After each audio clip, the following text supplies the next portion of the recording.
Hello and good morning, friends. Today I want to talk to you about a situation that happened for a client of mine, why it's a big issue, and then how do you avoid this same kind of situation in your house. So let's get into it. All right, so the first thing that we have to discuss is what does and does not belong going into your septic system, right? The easiest answer to this is if it does not come out of you, or if it's not toilet paper, it does not go down the toilet, right? Very simple, very basic. But in longer terms, human waste and toilet paper, really, that's about it. You don't want to put any grease, feminine products, plastics, cigarette butts, rubber ducks, none of that stuff. Flushable wipes are even worse. I see so many people use flushable wipes and they always get clogged up. I'm not entirely sure how the companies who produce those flushable wipes haven't been sued into oblivion because, in my opinion, it's just causing more problems than it's worth. People will argue, oh, well, you can use it on public sewer and you'll be just fine. No, you won't, right? The same rule that applies for septic also applies for your public sewer lines. The problem with flushable wipes is that they're really, really stretchy, and basically all it takes is one to get stuck. And once one gets stuck, and it's going to catch another, and it'll catch another, and eventually it'll compound itself. So that's what you should not allow to go down your system, right? So let's talk about what happened on this particular client. So we go there once a year to clean out his effluent filter. And an effluent filter is a device that you stick into the back baffle that basically clears out any of the floating particulates and debris and keeps it from getting into the absorption system or the outlet line. So if you don't clean them, it's a filter, so it will obviously clog up. So this particular filter style, the manufacturer says that you should do it every 3 years. No, all right. In practice, if you're not doing it every 6 months to 12 months, it's gonna clog and you run the risk of sewage water going back into your house, and that's never fun. So this particular client has us come out every 12 months to come by, check out the system, pump everything out, flush that filter, clean everything up, and just kind of give them a status idea of like what's going on. So we get there, and first thing I notice is, hey, there's staining on the concrete that wasn't there last year. What changed? So we pop open the lid, we look in the back of the tank, we pull the effluent filter out, and I keep seeing all this little tiny stuff on there. Now they're like white little pouches on there. And as I'm investigating a little bit further, to me, kind of look like dip pouches. And so I pull all those off the filter, we clean everything up. We're good to go, everything's back where it belongs. Talk to the owner and say, hey man, like, you got dip pouches in your septic tank and they clogged up the filter real good. Because basically the dip pouch is gonna be, about yay big, and it floats and it can get stuck in the effluent filter. The slats in the filter are only about yay big, so it doesn't take much for anything to get stuck in there. So he's like, yeah, well, I've been dipping and I didn't know where else to put it, so I threw it in the toilet. And I said, come on, man, like, you can just throw it in the trash, like, it's no big deal. So what happened was there were hundreds of these things in this septic tank, and unfortunately they got caught in the filter. Now, you might be thinking, well, the filter clogged up and it caused a partial backup. That's a problem, right? No.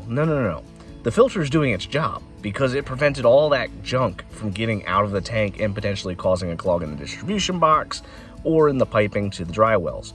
I can't tell you how many distribution boxes I've pulled open and saw that they're just full of junk. Usually it's flushable wipes. If not flushable wipes, it's almost always going to be cigarette butts. I've never had dip pouches, so there's always a time for a first. You just don't want to be the person who is the first, right? So with these dip pouches, he was basically causing the filter to get stuck up, and it would slow drain the water or the liquid into the absorption system. If the system wasn't being introduced with water, it would still flow normally, but you do run the risk of having additional backups. And every time you have a backup in the tank, you run the risk of that stuff going back to the home. And nobody wants sewage water in their basement. It's not a good time. So this goes back to the situation of what can and cannot go down your toilet. So we all know human waste toilet paper. We've already discussed flushable wipes, but now we also got to start kind of thinking about, well, what else potentially goes down there? Grease. Grease is really not a good idea to let go down your kitchen sink. Where a lot of people run into problems is they have a little bit of grease over a long period of time. It'll start to basically solidify inside of the pipe, which can cause a blockage. The blockage is easy enough to remove, but it's gross, and nobody wants to have a clog. Again, you're gonna potentially have sewage water going back into your house. Feminine products, all variations of a feminine product does not belong going down the toilet. Condoms, same thing. Now, I have also seen toys end up down there. Army men, action figures, Hot Wheels. I've even seen an iPod Nano in a sewer line. It's very important to make sure that you're mindful of children, small children. Toilets are fascinating to them. They will put all sorts of stuff into the toilet, and they'll press the button to see what happens with that stuff that goes down the toilet. You as the homeowner or the parent, now you get to deal with the problem of getting whatever that was that they put down there out. I've also seen people put food wrappers for some reason, especially 2 years ago. Everybody kept seeming to flush all sorts of, I kept seeing Hostess wrappers, Doritos, Twix, Kit Kats. I don't know who's eating on the toilet, but people have been doing it and people will continue to do it. You want to avoid anything like that because it's going to get caught up in the pipe. If it doesn't get caught in the pipe, it could potentially get stuck in the front baffle of the septic tank. Again, baffles, as we've discussed previously, they're just a little wall. Sometimes they're a pipe, but it's just a little wall that basically keeps the incoming water from disturbing the rest of the solids. The baffle in the back is designed to keep all the floating stuff, the scum, from getting into the pipe and causing a clog further on. Now, if you have something that's stretchy, usually it'll float. And if you have enough stuff that floats, it'll build up in that baffle until eventually it plugs up the inlet pipe. And once that inlet pipe's plugged up, the only way you can unplug it is to go outside to the tank and push whatever it is out of the way. Either you do it yourself or you pay somebody, and paying somebody is not cheap.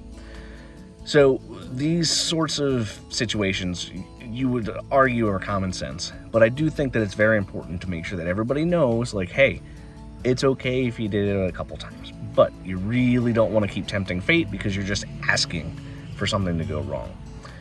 I hope that you found this informative. If you got any value out of this conversation, hit that like button, hit that subscribe button. I have more videos posted every day on the world of well and septic.